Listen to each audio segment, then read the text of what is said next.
It's now emerged that a Pune hospital in 2022 had rejected trainee IAS officer Puja Khedkar's request for a disability certificate.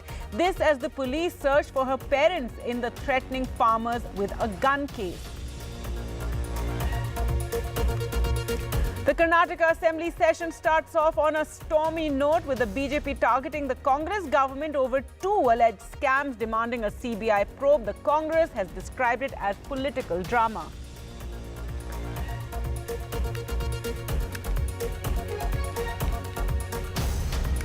And Canadian Prime Minister Justin Trudeau met singer Diljit Dosanjh ahead of his sold-out concert in Toronto, though his remarks calling him Guy from Punjab draws flack in India.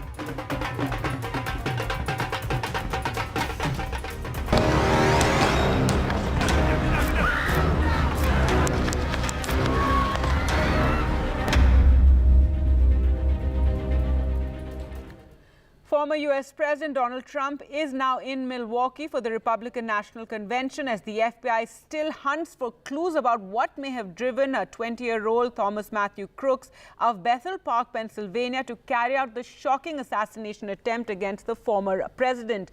No clear motive has emerged for the shooting, which initial investigations suggest was carried out alone. It is being probed as a potential domestic terrorism act. Well, to talk more about all these developments as the focus shifts to the Republican convention, we're now joined by Catherine Gibson, correspondent, Voice of America, who's joining us live from Milwaukee. Thank you so much, Catherine, for joining us. And we're still waiting for for the probe to indicate what led to this shocking shooting attempt against Donald Trump, and the Republican convention following so shortly after this assassination bid. One can imagine emotions running high. Many are describing it as a turning point for the elections.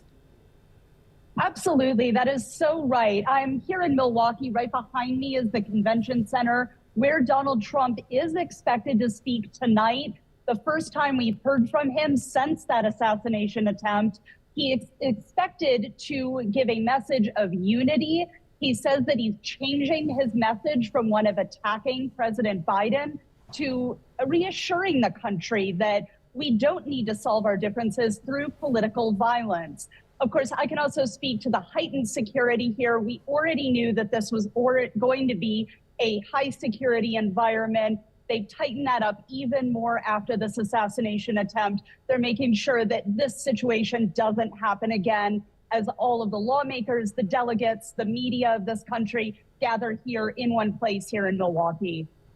Right, and we've seen on the campaign trail and, from both sides, a lot of attacks against one another. But now, as you said, a call for unity. We heard President Biden as well in that rare address from the Oval Office also talking about how this is a time, there's need for calm and unity across the country. And that is the message right now that all politicians across the line seem to be focusing on.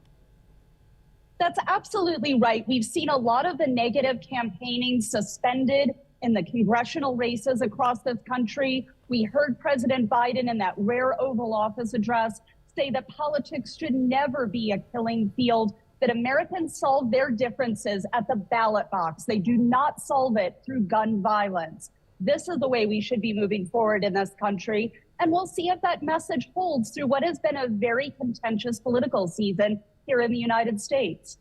And another development that's taken place just a short while ago is a federal judge has dismissed the Trump classified documents case. If you could, tell us a bit about that.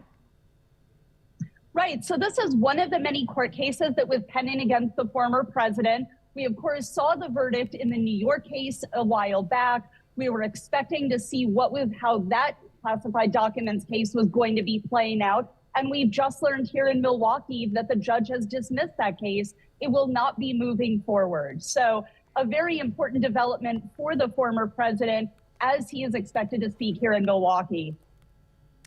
All right. Thank you so much, Catherine Gibson, for joining us there live from Milwaukee. As we said, as the focus really shifts to the Republican convention. But as far as the probe into the shooting attempt against Donald Trump goes, as we said, the FBI is still hunting for clues and clarity as to what was the motive behind this shooting. Here's a report.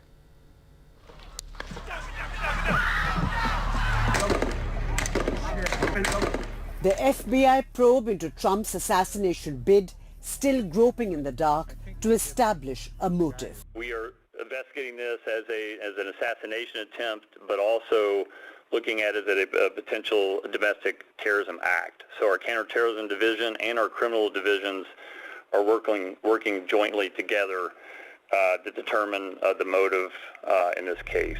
Amateur videos on social media are adding to questions over the adequacy of Trump's Secret Service cover.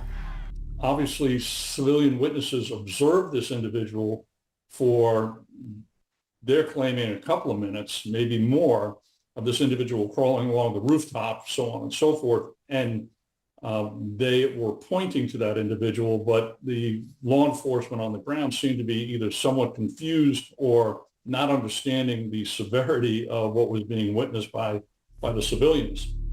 But what the agency leading the investigation, the FBI, is reasonably sure of is that 20-year-old Thomas Matthew Crooks most likely acted alone. His schoolmates describe him as a recluse who kept to himself. No, I didn't have any classes with him.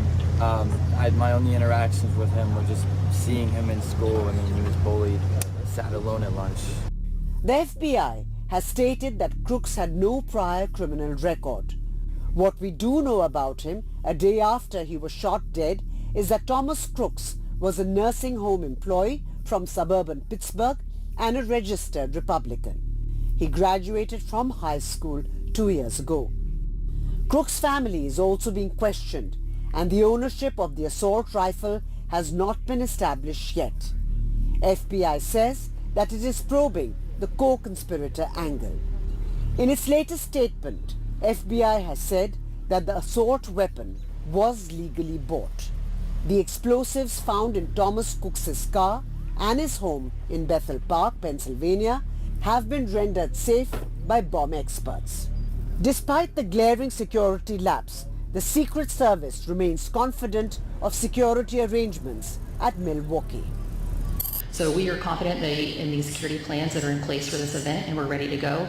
It's been an 18-month process. We've worked together over that 18 months to develop operational security plans for any and all aspects of security related to this event. We're not anticipating any changes to our operational security plans for this event. Donald Trump is the 7th American president to survive an assassination bid. And so far, a larger conspiracy has not been established in any presidential assassination bids in the United States of America. With Vishal Vivek, Bureau Report, NDTV. In his first interview to a news outlet, Donald Trump said he was supposed to be dead, and to another he said that reality is just setting in. As many political analysts feel, the assassination bid has redefined the U.S. presidential elections. U.S. President Joe Biden, in a rare address to the nation, called for unity and calm, saying there's no place in America for this kind of violence, for any violence ever. Really see something that said, take a look at that. I'm not supposed to be here. I'm supposed to be dead. This is what former US President Donald Trump said less than 24 hours after facing a brutal assassination attempt. The United States is still reeling from the aftershocks of the attack that is already reshaping the political landscape, with experts predicting a win for Trump. A level of reverence for the individual of Donald Trump, that will get stronger. He will appear in Milwaukee on Monday at the Republican National Convention as Lazarus risen. And there will be incredible support. It certainly makes it more likely that he wins the presidency. The iconic image of Trump raising his fist right after the attack, with blood on his face, has postured the former president as a defiant leader competing with an aging Biden. And then the worst president in the history of our country took over. While Trump has often been accused of using violent language in the poll campaign, the tables have turned after the attack, with Republicans accusing Biden of demonizing Trump. To defuse the situation, Joe Biden called for Americans to lower the political temperature. My fellow Americans, I want to speak to you tonight about the need for us to lower the temperature in our politics. And to remember, While we may disagree, we are not enemies. We're neighbors.